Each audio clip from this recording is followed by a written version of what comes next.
సహకరించాలని విజ్ఞప్తి చేస్తా ఉన్నాం.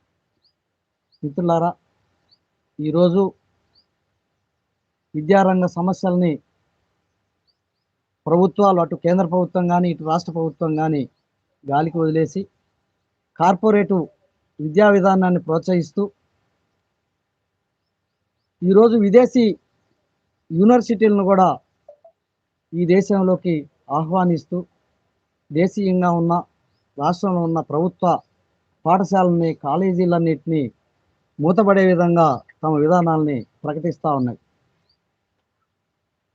ఈరోజు వేలాది స్కూళ్ళని మూసివేత దిశగా ప్రభుత్వం అడుగులు వేస్తూ ఉంది.